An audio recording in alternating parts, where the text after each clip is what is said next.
is Summer with one M, Mullen. I grew up in B-Mall, baby. For all y'all don't know what that means, that's Baltimore, Maryland. Baltimore, yes, with a D, not with a T. My mom was from like West Side, which is like the bourgeois side, they would say. Then my dad was from the East Side, which is like, you know, rough and raggy part. So I kind of like grew up in this like, with this duality of, oh, this is the good, and this is, you know, like the crazy side. I think I've gotten more animated as I've gotten older.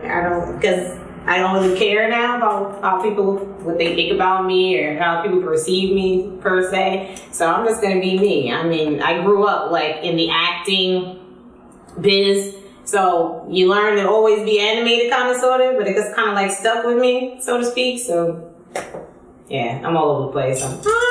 Yeah. I like the way that I perceive the world, kind of, at least now. I'm definitely what you would call a free spirit. I would consider myself in the weirdo group. Shout out to all my weirdos. Yeah, the way I kind of like view the world, I'm all about that love, you know, like love. Let's love each other, and you know, let's grow with each other. No more fighting, no more wars, no more any of that like jazz. But probably the most interesting thing about me is that I tell people that I have 4 distinct personalities. I have Summer, which is, I would say that's what you're like probably interviewing right about now. She's kind of like the businesswoman. She's the one that keeps everyone together. She's the mom. She is the queen. She is the goddess, I'm gonna say. The no nonsense, you know, puts you kind of like in your place type of deal. Then there's Ballerina, who is, you know, the one that's always excited. That would be like Ballerina. She's the excited one. She's the lover. She's the one that just, you know, wants to be loved and to give love and make the world a beautiful, pretty place, you know. And then there's Sin with 2 N's, that is S-I-N-N, which actually means the 5 perceptions of self, mind, consciousness. But she is the Oshun in me. She is the divine feminine in all of her essence. She is the sensual being, you know, the one who does not mind expressing herself in ways that most women would probably feel some type of way about. And then there is Queen Bee, who is like, you know, actually Queen Bee, I would say, is like probably like the maniac. She's the one you never want to meet. You never want to come across Queen Bee because she's like, that's B-More at its finest, you know, coming out. So that'd probably be the most interesting thing about me, is meeting all my personalities. Yeah. Woo! That's probably the reason why I had to go to polyamory, because it was hard trying to find one man that could balance or cater to all of these beings at one time. It's interesting because when I first say it to any gentleman caller, you know, any king, I should say, they'd be like, oh, okay. You know, they kind of take it as, you know, with a grain of salt, like, oh, okay, you got 4 personalities, all right. They'd be like, oh, all the women I like is crazy. I'm like, okay, no, all right. But as time goes on, they'd be like, you really do, you have this flip, you got a little switch. Even my friends be like, oh yeah, one of my friends he'd be like, he'd be like, tell her go back again, summer's coming out. I'm stick to the ballerina, stick to the ballerina. So yeah, I have this duality now. So it's like, you know, one gets this personality and the other one gets this personality. So it kind of works. It's kind of like being with multiple women at one time. It's like, you know, most men would enjoy that. You know, I feel like most men that I've encountered are probably narcissists. Yeah, so they like the ballerina because they, you know, they want to have all the love. They want to suck the love, just suck the love, but it's not. It's reciprocated more in a obsessive, possessive way. And I'm like a free being. I'm like, no, I shall not be restricted. So they want to possess me. It's like they like all these, you know, multi-personalities because it works for them, and it's like they get to interchange with them. And always, you know, but because I'm a very social being and I'm very free, that's the part they can't handle. You know, they want to be like, no, you're mine, you're mine. No, you can't do this. No, you can't do that. Oh, you can't have guy friends. Oh, you tell them. I'm like, will not be controlled. I will not. I mean, I was 19 years old. He was about, let me say like 8, 9 years older than me at the time. So, you know, I'm like, this is it. I'm like, going to the chapel and, so I was really to be any and everything that he wanted. I didn't care about my wants, my likes. I'm like, you go to church and all you hear is, woman obey your husband. Woman is to be quiet and this and that. Because I grew up in the church my whole life. So all I kept hearing was these things in my ear. And I'm like, okay, well, this is what I'm going to be. I'm going to cook and I'm going to clean and I'm going to cater. And I'm going to get what I want because I'm doing everything they said I should do. But the one thing that I did not realize is that if you don't love yourself, and you don't treat yourself how you want to be treated, then you never will, and it was a growing issue. So as I evolved into my womanhood, I started to realize that this is not, I wasn't being authentic. I wasn't being true to me. I wasn't loving me because I was just taking anything. I was taking anything. Like, okay, this is what you do. Okay, I was the yes woman. Like, yeah, okay. Now, don't get me wrong, with some things in there I was just like, I wasn't going to deal with, but, it became so bad that I just went downhill. I went from being this bubbly, outgoing, motivated being to this shell of myself, drinking, smoking, taking pills. It got terrible. I gained weight. I went from, being like 110 pounds to like 145, 150 pounds on this small frame. I was a mess, depressed. It was terrible. A series of events happened actually. Like again, as you evolve as just a being in general, you start having these internal conversations.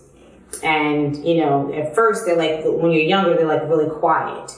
But then as you are evolving, that little voice starts getting louder and louder and louder. And it just got to the point, it was like screaming at me at one point. It's like, what is it that you want? Are you happy with this life?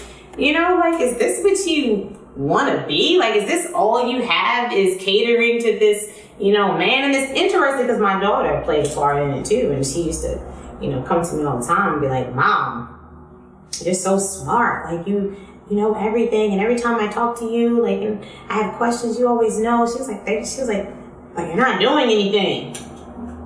She's like, you're not progressing. She's like, why? And that kind of like really hit me like a ton of bricks. Here it is, like, my 10-year-old is giving me life advice, and it kind of like, slapped me. And I will say it did take me another 5 years to finally get out of the relationship, but that internal conversation just started happening, and then of course other events in the relationship started to reveal itself to me more and more and more and more as I kind of got out of my cloud of alcohol and smoking and all these things.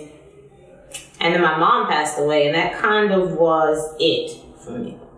That was the wake up call, because my mother passed away unhappy in her marriage, miserable, unfulfilled, and I was like, oh hell no, that was not gonna be me. So by the age of 5, for most abused children, it's always people that for me, it happened to be a lot of people that I knew. So it was interesting. Families supposed to, as you're growing up, and families, they always be like, family first, and you love your family, and support your family, look out for your family. And so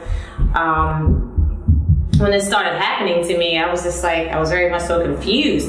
But the funny thing is that it wasn't just at one family member's house. It was almost all the family's houses that I went to. This happened to me. So after a while, I thought that it was normal in families. So I was just like, oh, okay, well, this must be happening in all families, because it's not just one household that I go to, because at that time I was kind of like, I don't want to say the only female cousin, but I was like the one that visited the families the most, and they all had, sons. So it was interesting. you know, it's just like, how you depict or you see it in the movies, and you have to have these out-of-body experiences because you don't really understand exactly what's happening to you, but you know that it's not right. And I never forget one experience.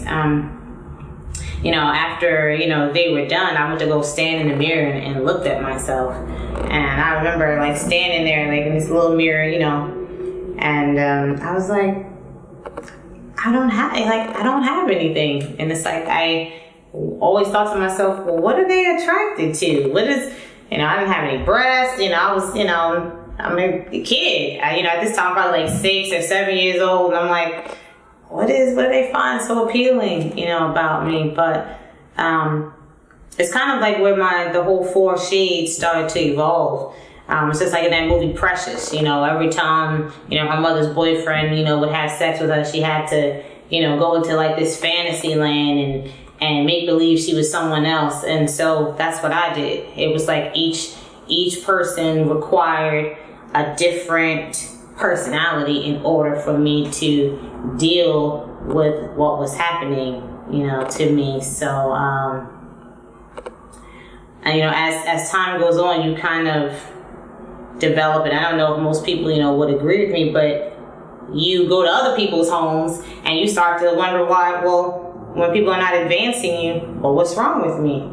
You know, you start to want it to happen to you, but you don't want it to happen to you. So it's like, oh, why are they not doing any advances towards me? Then there must be something wrong. But then the moment that you feel like it's about to happen, then you're like, no. But it's like you have this weird dynamic going on in your mind because it's confusion.